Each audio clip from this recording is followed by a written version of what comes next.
a few tools going hand in hand. And promotional material was distributed, brochures, information material. The campaign was also supported by billboards, radio, jingles, and workshops within Tuzla schools. The media eventually reported on the campaign a total of 39 times. Following a number of informal agreements, the minister's representatives changed their response. They formally reacted in writing on 10th of May and invited the task force for a discussion 1 week later. A specific conclusion was not reached at this time, but the second meeting in June resulted in a principal agreement and accepted model for informing citizens on a daily basis about the air quality on the minister's webpage, which was incorporated. Within the 7 months, the campaign was successfully concluded. There are also many entry points or level of influence for communicating indirectly with public officials. In looking to secure your campaign objective, it is generally necessary to combine both direct and indirect measures. However, when public officials pointedly refuse to ever enter into a dialogue with campaign representatives, then involving the public en masse in the next resort, or public message. Although, as case study 8 below shows, even this won't always be sufficient to achieve all campaign objectives. So maybe we don't have time to read the whole case study, but well, it shows that sometimes through masses, officials can react because of the public pressure. Another page is public demonstrations, which was discussed on yesterday as well from the direct involvers in the protests, demonstrations regarding. We'll discuss it as a last mean for in terms of public lobbying. Public demonstration should be used as a least resort for mounting pressure on decision makers. The timing of the demonstration should be closely coordinated with decision-making process. Why this is mentioned? The timing of the demonstration should be closely coordinated with the decision-making process. Let's say well, we can go back and take as an example the guest speaker who was yesterday. On environments where there are no other ways of lobbying to be considered than last resort, but it might be the only necessary tool of lobbying, so in order to change. Coalition should give special attention to cooperating with the mass media. The voice of the media is heard at all levels, and their power is also enhanced by the fact that they are perceived as an objective source of information. The right use of the media is lobbying, in a lobbying campaign can serve to engender public support. The wrong use of the media, however, can backfire on the campaign. The best way to deal with the media is to establish permanent contact with them long before enlisting them in the lobbying campaign. Prior to collaboration, it is advisable to prepare answers to the following questions. What is the goal of the campaign? Who are we trying to convince so as to attain this goal? What information should we convey to them? So is it necessarily everything to convey to media prior to organizing a public demonstration? What is the best method of conveyance within the available means? Does it include cooperation with the media? And the next page. When clear answers to the above questions have been determined, answer this set of questions. What form of media should we rely upon to deliver this information in the most effective way? So we discussed central level demonstration, central level institutions, also national level media. So to take the coverage of the whole inhabitants, numbers, the more the best. What will be the best form for presenting the information to the media? So That also can be a creative part, maybe to take one personality who is quite a reliable source, who could present or who could make interviews with the media. One interesting part would be using people affected by specific issues directly to the media, so that will increase the visibility of the public demonstrations. Let's say women's rights. Would it be okay one of the women who, let's say, was affected by violence in the house? Well, we have to take consideration all the factors that she might, where she stands after that as well, because it's not just to take part and leave it to the to go to the house. I mean, let's say she was rehabilitated in a specific institution and it's not her life is not endangered because of that. But let's say sources, direct sources of information that we can take directly from the people who are affected. That made that make more effect on people's feelings. So when they see that directly, they try to become involved because of catching the feelings of people who somehow relate to that problem. So the best way would then determine. So we don't discuss here. There is no best practice, but only to take into consideration the ways on how to reflect this. The press conference as well. One tool who could all the media is invited to be informed of the agenda setting.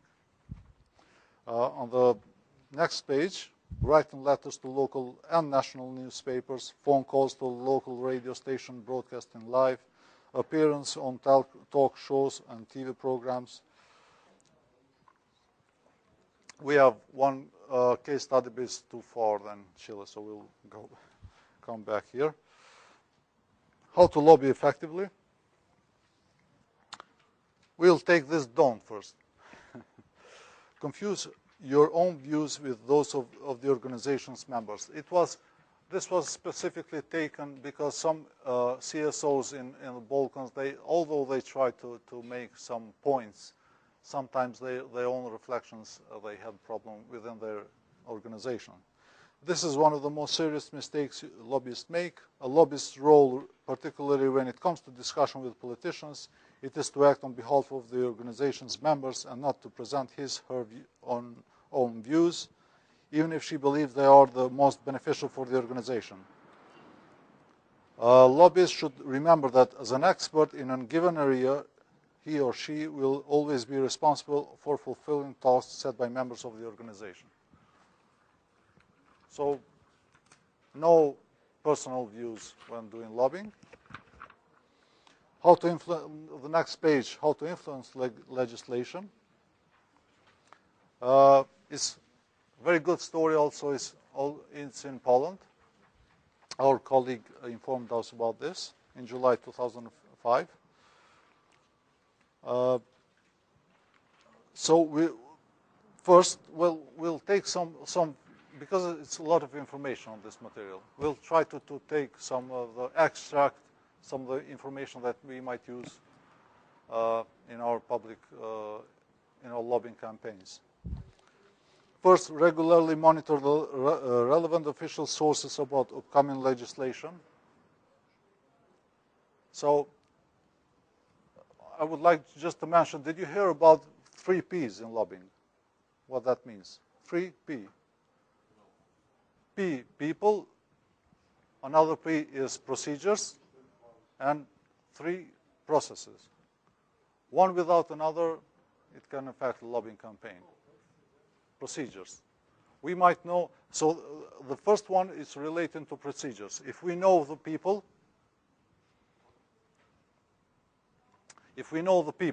so what we mean by people?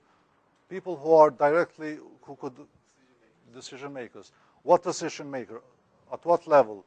What do they stand for? How they can influence? So We might know the procedures, we might know the processes, but we don't direct that to certain people who could affect decision making. So still, we might know the people, we might know the processes, but procedures, regularly monitor the relevant official sources about upcoming legislation. We might be in conflict with the legislation. So procedures as well. So procedures are more that documentation that are in local and central level. Second, rely on private connections. So lobbying is not just the formal part. Lobbying is in the whole way as well. And lobbying comes from United States and United Kingdom, but especially United States is very effective, where lobbying is, most of the part is done by outside the office. Always, I mean, you cannot ban lobbying. It's impossible. In all levels of institutions, lobbying is effective. You cannot stop people coming out the door. So that's a burden, well, bureaucracy burden that cannot be done anyway, because people will find ways. But the thing is that how to channel our efforts. We will take into consideration some factors that are really effective. Otherwise, we don't want to compromise our approach. And the third, legislative systems have various access points for interested stakeholders. There are subcommittees, committees, public hearings, forums to present individual opinions, individual opinions, etc. Different approaches, different stakeholders, sometimes international pressure, as it was discussed before, sometimes just local, sometimes just coming from citizens, sometimes agenda exists, so we just become a part of it. So different level of influence in legislation, let's say. At the end part of evaluation campaign is kind of, we would like to, of course, evaluate this, how much successful we were on a campaign, of course. Always it's necessary to do some kind of evaluation so that we will see how effective we were. And this is very important also for upcoming campaigns, if necessary, for lobbying. So we will lessons learned from before.